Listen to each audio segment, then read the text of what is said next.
அனகாபுத்தூர் பகுதியிலே அடையாற்றங்கரையில் இருக்கக்கூடிய வீடுகளை அகற்றுவதாக இந்த பகுதி மக்களினுடைய கிட்டத்தட்ட 400க்கும் அதிகமான வீடுகள் இடிக்கப்பட இருக்கின்றன. இதில் ஒரு 20-30 வீடுகள் ஏற்கனவே இடிக்கப்பட்டிருக்கின்றன.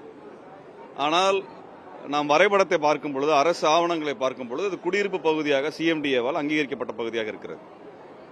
ஆற்றின் கரை என்பதை அளந்து அவர்கள் வைத்திருக்கக்கூடிய எல்லையில் இருந்து தள்ளிதான் இந்த வீடுகள் இருக்கின்றன. மேட்டு பகுதியில் தான் கரையை விட்டு தொலைவில் தான் இந்த வீடுகள் இருக்கின்றன. இந்த வீடுகளுக்கு பட்டா தருவதாக 2007-2008 அன்றைய பொறுப்பாக இருந்த மரியாதைக்குரிய இறையன்பு அவர்கள் ரசீது கொடுத்திருக்கிறார்கள். ஆக இது பட்டா தருவதற்காக ஏற்றுக்கொள்ளப்பட்ட, அரசே பட்டா தருவதாக ஒப்புக்கொள்ளப்பட்ட ஒரு நிலப்பரப்பில் தான் இவர்கள் வசிக்கிறார்கள். ஆனால் பட்டா என்பது அதற்கு பிறகு தரவில்லை. 2008க்கு அப்புறம் கிட்டத்தட்ட 15 ஆண்டுகளாக அந்த மக்களுக்கு தரல. அப்ப என்ன ஆகுதுன்னா, திடீர்னு இன்னைக்கு இதெல்லாம் ஆக்கிரமிப்பு பகுதி அப்படின்னு சொல்லுகிறாங்க. அப்ப நம்ம 2023 என்ன நீதிமன்றத்தில் கேட்டிருந்தோம்னா, இது ஆற்றின் கரை என்று சொல்லுவதற்கு ஏதாவது வரைபடம் இருக்குதா? அவங்களோட வரைபடத்தில் அப்படி கிடையாது. அப்ப அது நீங்க சர்வே பண்ணி கொடுங்கன்னு சொல்லி கேட்ட பொழுது அவர் என்ன பண்ணாங்கன்னா, ஒரு தனியார் நிறுவனத்தை வைத்து அவர்கள் விருப்பத்திற்கு ஏற்ற வகையில் இந்த பகுதியை இடிப்பதை போல ஒரு கரையை உருவாக்குவதற்கான வரைபடத்தை கொடுத்திருக்கிறார்கள்.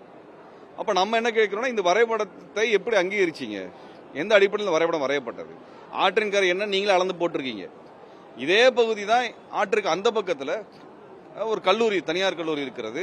இன்னொரு பெரிய தனியார் அபார்ட்மெண்ட் பெருசாக கட்டியிருக்கிறாங்க. 10 மாடி கட்ட போறாங்க. அது ஆற்று கரைக்குள்ள இருக்கு. இப்ப நீங்க ஆற்றுல இருந்து 150 மீட்டர் தள்ளி இங்க இருக்க வீடு இடிக்கிறீங்கன்னா, ஆற்றின் கரையில 150 மீட்டர் தள்ளி அங்க இடிச்சா அங்க அந்த அபார்ட்மெண்ட் கட்ட முடியாது. அப்ப நீங்க அங்க அதை செய்யாம இந்த பகுதி மக்களை மட்டும் இடிக்கிறீங்க. இதுல சில இடங்களுக்கு பட்டா கொடுத்திருக்காங்க. அப்ப அங்க பட்டா கொடுத்திருக்காங்க. இன்னும் 100 மீட்டர் தள்ளி பாத்தீங்கன்னா அந்த காசா கிராண்ட் கம்பெனி ஆத்துக்குள்ளார அவங்க காம்பவுண்ட் கட்டி டெவலப்மெண்ட் பண்றதுக்காக போர்டு வச்சிருக்காங்க.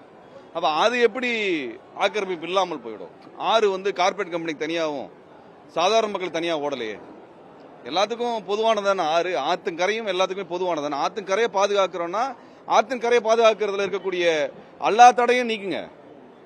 பெரிய கம்பெனிக்கு மட்டும் நீங்க விலக்கு தர்றீங்க, ஏழைகள் வீடு இடிக்கிறீங்கிறதா எங்களுடைய போராட்டம். இது 2016 அதிமுக ஆட்சி காலத்தில் இது போன்ற இடிப்பதற்கான பணி தொடங்கப்பட்டது. திமுக ஆட்சி காலத்தில் நிறைவேற்றுகிறார்கள். அதிகாரிகள் இந்த ஆவணங்களை திருத்தி இருக்கிறாங்க. இப்ப இவங்களுக்கு சிஎம்டிஏ கொடுத்தது தவறு என்று அதிகாரிகள் பேசக்கூடியவர்கள் காசா கிராண்ட் கொடுத்து தப்புன்னு பேச மாட்டேங்கிறாங்க. அப்ப இது பெரிய கம்பெனிகளுக்கு சாதகமாகத்தான் ஏழைகளின் வீடுகள் இடிக்கப்படுகின்றன என்பதை தான் இந்த நிகழ்வு காமிக்கதே ஒழிய இது எந்த வகையிலும் மக்கள் நலனுக்கானதோ, மக்களை பாதுகாப்பதற்காக இல்ல. திமுக அரசும் இதை செய்கிறது. அதிமுக அரசு செய்தது, இப்போ திமுக அரசும் இதை செய்கிறது. 2 அரசுகளும் இதை செய்யறாங்க. அதிகாரிகளை யாருமே கேள்வி கேட்கறது இல்ல. நீதிமன்றங்கள் இது என்ன நடக்குது, ஆவணங்கள் எப்படி மாற்றப்படுகிறது, திருத்தப்படுகிறது என்பது குறித்து ஒரு விசாரணை மேற்கொள்ள வேண்டும் என்ற கோரிக்கை நாங்கள் வைத்திருக்கிறோம். செய்திகளை உடனுக்குடனும் துல்லியமாகவும் தெரிந்து கொள்ள சப்ஸ்கிரைப் பண்ணுங்க.